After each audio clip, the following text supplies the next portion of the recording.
మహాగణాధిపతయే నమః. ఓం గురుభ్యో నమః. ఓం శ్రీమాత్రే నమః. పరమేశ్వర స్వరూపమైనటువంటి జ్యోతిష, వాస్తు మరియు ఇతర అనేకమైనటువంటి శాస్త్రములను మనకు అందించినటువంటి మహర్షులకి నమస్కారం. హయగ్రీవ హయగ్రీవ హయగ్రీవేతి యో వదేత్తస్య నిస్సరతే వాణి జహ్నుకన్యా ప్రవాహవత్. అరుణాం కరుణాతరంగితాక్షీం ధృతపాశాంకుశపుష్పబాణచాపాం అనిమాదిభిరావృతాం మయూకైః అహమిత్యేవ విభావయే భవానీం. శ్రీమాత్రే నమః. మనం ఈరోజు చెప్పుకోబోయేటువంటి టాపిక్ ఏంటి అంటే, మే 2వ తేదీ నుంచి గురువు మారనున్నాడు. మరి మేలో మారితే ఇప్పటి నుంచి ఎందుకు చెప్తున్నారండి అంటే, ఎప్పుడు కూడా లాంగ్ టర్మ్ ప్లానెట్స్ అంటారు. అంటే లాంగ్ టర్మ్లో ఎక్కువ కాలం ఒక రాశిలో ఉంటాయి. అవి ఇంకో 2 నెలల్లో మారబోతుంది. ఈ 2 నెలల తర్వాత మారబోతుంది కాబట్టి ప్రతి గ్రహము కూడా, అంటే అందులో చిన్న గ్రహాలు అంటే షార్ట్ టర్మ్గా తిరిగేటువంటివి ఉంటాయి, ఎక్కువ కాలం ఒక్కొక్క రాశిలో ఉంటాయి. అందులో గురువు ఒకడు. అంటే గురుగ్రహం మనకి సంవత్సర కాలం, సంవత్సరం మీద ఇంకొన్ని రోజులు ఎక్కువే ఉంటాడు ఒక్కొక్క రాశిలోని. అదేవిధంగా శని 2.5 రోజులు, రాహువు కేతువు 1.5 సంవత్సరాలు ఉంటారు. వీటి ఇంపాక్ట్ కూడా మీ లైఫ్లో పెద్ద పెద్ద ఇన్సిడెంట్స్కి ఉంటుంది, పెద్ద పెద్ద నిర్ణయాలు తీసుకోవడానికి. అంటే ఎటువంటివి? వివాహం కావచ్చు, గృహ సంబంధించినటువంటి గృహము వాహనం తీసుకునేటువంటి విషయాలు కావచ్చు, విద్యా సంబంధించిన విషయాలకు కావచ్చు, అదేవిధంగా సంతాన సంబంధించిన విషయాలు కావచ్చు, ఇన్వెస్ట్మెంట్స్ రిలేటెడ్ సంబంధించిన విషయాలు కావచ్చు, ఆరోగ్య సంబంధించిన విషయాలు కావచ్చు. వీటన్నిటి మీద కూడా ఈ యొక్క ముఖ్యంగా ఈ గురుగ్రహం యొక్క ఇంపాక్ట్ అనేటువంటిది ఎక్కువగా ఉంటుంది, గుర్తుపెట్టుకోండి. అయితే ఇప్పుడు మనం ప్రతి లగ్నానికి చెప్పుకోబోతున్నాం. ఈ చెప్పుకోబోయేటువంటి అంశంలో ఒక విషయం మీరు ముఖ్యంగా గుర్తుపెట్టుకోండి. అదేమిటి అంటే, మీకు గనక మీ జన్మజాతకంలో విపరీత రాజయోగాలు, నీచభంగ రాజయోగాలు, మంచి ధనయోగాలు నడుస్తుంటే, ఈ గురువుకు సంబంధించిన దాంట్లో ఏదైనా నేను మీకు చిన్నపాటి మైనస్ ఉన్నట్టుగా చెప్పినట్లయితే కూడా మీరు దాన్ని ఏం పట్టించుకోవాల్సిన అవసరం లేదు, గుర్తుపెట్టుకోండి. ఓకే. కాకపోతే గురువు సంబంధించినవి చెప్పినవన్నీ కూడా పాజిటివ్గానే వస్తాయి ఇక్కడ, అందులో ఎటువంటి సందేహం లేదు. సో మనం ఒక్కొక్క లగ్నరీత్యా, లగ్నం తెలియని వారి రాశి రీత్యా మనం తెలుసుకుందాం. వృశ్చిక లగ్నము, వృశ్చిక రాశి. వృశ్చికం వారికి కనుక చూసుకున్నట్లయితే గురువు యొక్క స్థితి ఎటువంటి విషయాల్లో అద్భుతమైన ఫలితాలు ఇస్తుంది అంటే, ఇప్పటి వరకు మీకు ఒక పక్క అర్ధాష్టమ శని నడుస్తూ ఉంది. అర్ధాష్టమ శని నడిచేటప్పుడు ఏమవుద్ది? సర్వసాధారణంగా అయ్యో ఏమిటోనండి, అన్నీ కూడా నిందలు పడాల్సి వస్తుంది, ఒక మంచి చేసినా నింద పడుతుంటాం అంటుంటారు. వృశ్చిక లగ్నం వారు, వృశ్చిక రాశి వారికి అర్ధాష్టమ శని ఇచ్చే ప్రభావం ఏమిటి అంటే, మంచి చేసినా నిందపడ్డము, ఏదైనా గృహము వాహనం కొనుగోలు చేసినా దానివల్ల ఉపయోగం లేకపోవడము. కొంతమంది కొంటూ ఉంటారు, ఎక్కడో కొంటారు, కానీ దానివల్ల పెద్ద ఉపయోగాలు ఉండవు, దానిలో నివాసం ఉండరు, రెంట్కి ఇవ్వరు, ఏమీ ఉండదు. అలాగే మరొకటి ఏమిటంటే, ఇటువంటి ఫలితాలు వస్తూ ఉంటాయి. మరియు కొంచెం వర్క్స్ స్లో అవుతూ ఉంటాయి. ముఖ్యంగా గృహ నిర్మాణ సంబంధించిన లేట్ అవ్వడం, చదువు మీద కాన్సన్ట్రేషన్ లేకపోవడం, ఇవి జరుగుతూ ఉంటాయి.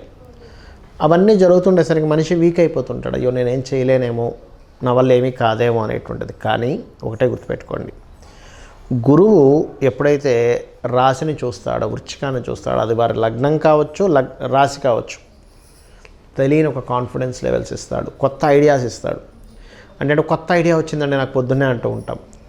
అలా ఏదైనా కొత్త ఐడియా రావడం కానీ, కాన్ఫిడెన్స్ లెవెల్స్ పెరగడం కానీ, చిల్డ్రన్తో కొంతవరకు సహకారం రావడం కానీ, రాజకీయ పరంగా కూడా కొంతవరకు ప్రోగ్రెస్ రావడం, ఇటువంటివి ఉంటాయి. కాకపోతే ఇక్కడ వివాహము, వివాహ జీవిత సంబంధించినటువంటి విషయంలో మాత్రం కాస్త జాగ్రత్తగా ఉండాలి.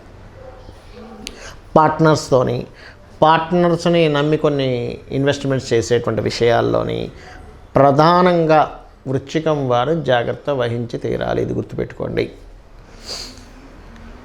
అయితే ఇక్కడ మరి ఇన్వెస్ట్మెంట్స్ కొంతమందికి రోజు చేయాల్సి వస్తూ ఉంటుంది. ఏదో షాప్ పెట్టుకున్నారు, నిత్యం చేసే ఇన్వెస్ట్మెంట్స్కి సంబంధం లేదు, గుర్తుపెట్టుకోండి. అంటే రోజు నేను కిరాణా షాప్ నడిపిస్తుంటాను, రోజు సరుకులు తెప్పించుకుంటూ ఉంటానంటే దానికి సంబంధం లేదు. రోజు చేసే పనులు కొన్ని ఉంటాయి. రోజు ఆఫీస్కి వెళ్తుంటారు, వాడికి ప్రయాణం ఇబ్బంది అంటే అట్లా రోజు ఆఫీస్కి వెళ్ళాలిగా, దానికి సంబంధం లేదు. రోజు నిత్యం చేసే ఇన్వెస్ట్మెంట్స్, నిత్యం చేసేటువంటి కొన్ని ఉంటాయి, వాటికి సంబంధం లేదు. స్పెసిఫిక్గా చేస్తున్నాము ఒక ఇన్వెస్ట్మెంట్, ఒక ఇల్లు కొనుక్కుందాం అనుకుంటున్నాము, లేదా ఒక స్థలం కొనుక్కుందాం అనుకుంటున్నాం, ఒక వాహనం కొనుక్కుందాం అనుకుంటున్నాం, ఒక బిజినెస్లో ఇన్వెస్ట్మెంట్ చేద్దాం అనుకుంటున్నాం. అలాంటి విషయాలు మాత్రం చాలా జాగ్రత్తగా చూసుకోవాలి. అందులో ముఖ్యంగా పార్ట్నర్షిప్స్, లేదా మీ యొక్క జీవిత భాగస్వామి పేరు మీద ఏదైనా చేసేటప్పుడు మరింత జాగ్రత్తగా ఉండాలి. ఇందులోని ఈ గురువు ఇలా ఉన్నప్పుడు జీవిత భాగస్వామి పేరు మీద రుణాలు తీసుకునే విషయంలో తను కావచ్చు అతను కావచ్చు ఎవరికైనా అప్పులు తీసుకునేటువంటి విషయాల్లో కూడా జాగ్రత్తగా ఉండాలి. ఇక మీరు చేయవలసిన దేవతారాధన దుర్గా ఆరాధన ఎక్కువగా చేయండి. శనగలు ఎక్కువగా దానంగా ఇస్తూ ఉండండి. తప్పనిసరి మీరు ఇన్వెస్ట్మెంట్ చేయాల్సి వస్తే దత్తక్షేత్రానికి వెళ్ళి లేదా దత్తాత్రేయ స్తోత్రం చదువుకొని అక్కడి నుంచి మీరు ప్రారంభించండి. కొంతవరకు ఎఫెక్ట్ అనేటువంటిది ఉండదు. చాలామందికి వాళ్ళ లగ్నము, వాళ్ళ రాశి, వాళ్ళ నక్షత్రం ఏమీ తెలియదు. మరి అలాంటి వారు ఈ గురువు యొక్క మార్పు వలన కలిగే ఫలితాలను ఎలా పొందాలి? గుర్తుపెట్టుకోండి, గురువు ఎప్పుడైతే మారుతుంటాడో రాశిలో పుష్కరాలు వస్తాయి. మీకు పుష్కరాలు ఎక్కడొచ్చాయో ఆ పుష్కరాలకు వెళ్ళి అక్కడ స్నానం చేయడం ద్వారా గురువు ఇచ్చేటువంటి సంపూర్ణమైనటువంటి శుభ ఫలితాలు జరుగుతాయి. ఒకటి గుర్తుపెట్టుకోండి. రెండవది, ఏమండి మాకు గురువు ఈ సంవత్సరం మంచి ఫలితాలు ఇస్తాడా, మంచి ఫలితాలు ఇవ్వడా మాకు అర్థం కావట్లేదు, ఏం చేయాలి అంటే చాలామందికి కావాల్సిన మంచి ఫలితాలు, అశుభ ఫలితాలు ఎవరికి వద్దు, శుభ ఫలితాలే కావాలని కోరుకుంటారు, కోరుకోవాలి కూడా. అదే అందులో ఎటువంటి తప్పు లేదు. మరి దానికి ఏం చేయాలంటే ఒకటే గుర్తుపెట్టుకోండి. మీకు గనక ఎలా తెలుసుకోవాలి తేడాని అంటే గురు నక్షత్రాలు, గురువారాలే ప్రత్యేకంగా మీకు కొంచెం ప్రతిసారి ఏదో ఒక ఇబ్బంది కలుగుతుంది, ఆగుతుంది అంటే మీ జన్మజాతకంలో కానీ గోచారంలో కానీ మీకు డేట్ ఆఫ్ బర్త్ టైము తెలియవు. కాబట్టి గురువు నెగటివ్ ఫలితాలు ఇచ్చే దాంట్లో ఉన్నాడు అని మీరు అర్థం చేసుకోవాలి. గురు నక్షత్రాలు అని చెప్పాను. ఏమిటవి? పునర్వసు, విశాఖ మరియు పూర్వభాద్ర. ఈ నక్షత్రాల్లో కూడా మీకు ఏదైనా ఒక పని అవ్వాల్సింది ఆగిపోయింది. అంత దూరం ప్రయాణం చేసి వెళ్ళామండి, అవ్వలేదండి, తీరా దగ్గరికి వెళ్ళాక ఆయన మళ్ళీ రేపు రమ్మన్నాడు, లేనట్లయితే ఇక రకరకాలు చెప్తూ ఉంటాం. వేస్ట్ అయిపోయింది, ఇవాళ ఏదో బిజినెస్ సాగుతుంది కూడా సాగలేదు. ఇవన్నీ గురు నక్షత్రాల్లో గురువారాల్లో జరుగుతున్నాయి అంటే మే మాసం నుంచి మారిన గురువు మీకు అనుగ్రహాన్ని అందించలేకపోతున్నాడు.